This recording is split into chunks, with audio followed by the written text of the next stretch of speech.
સ્વાગત છે ફરીથી મારા નવા વ્લોગની અંદર। આજ તો વ્લોગમાં કંઈક ખતરનાક જ થવાનું છે। હું થવાનું છે હાલો તમને કહું। હરમાં તો હું મારી જગ્યાએ આવી ગયો ને બતાવી દીધી તમને આંગળીને મારો શોરૂમ જુઓ ભાઈ।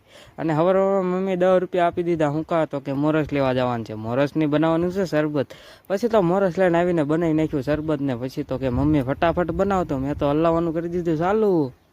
શરબત બનીને રેડી થઈ ગયું, મમ્મીને આપી દીધું ને મમ્મી તો ખુશ થઈ ગયા ભાઈ। આપણે એક ગલા લઈ લીધું ને પીને રેડી થઈ ગયા ને આંબામાં કેરી આવી ગઈ હો ભાઈ। તમે જોઈ લો ભાઈ, હજી તો થોડીક કાશી હતી એટલે ભાઈ ખવાય એમ તો હે નહીં ભાઈ। તમને બતાવી દઉં, ખાલી તમારે ખાવી તો વહી આવજો। દિવસના 2 વાગ્યા તોય મારો ભાઈ ઉઠવામાં સમજતો નથી। જો પંખો ચાલુ કરીને હતો ને આ બાજુ મારા પપ્પાની સૂબી, કારણ કે મારા પપ્પા નાની ઉંમરમાં જ વયા ગયેલા હતા ભાઈ। દરરોજ સવારમાં હું સાઈડ નાખું ને તે બપોરે શેખલા આવીને ખાઈ જાય બધું, પણ ખાવું તો પડે ને એ નહીં ભાઈ। મિત્રો ઘરેથી તો બધા વહી ગયા હતા ને આ બાજુ ભાઈ હૂતો હતો ને આ બાજુ હું હૂતો હતો। પછી હૂતો તો હવાણ તો કરવી પડે ને ભાઈ।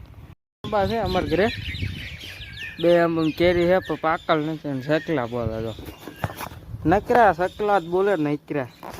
જો ભાઈ ગામડું છે હો ભાઈ, સારા ગામ આવી મોજ હોય।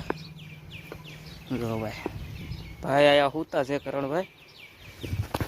તો મિત્રો વ્લોગ વાયા હું ખતમ કરું છું।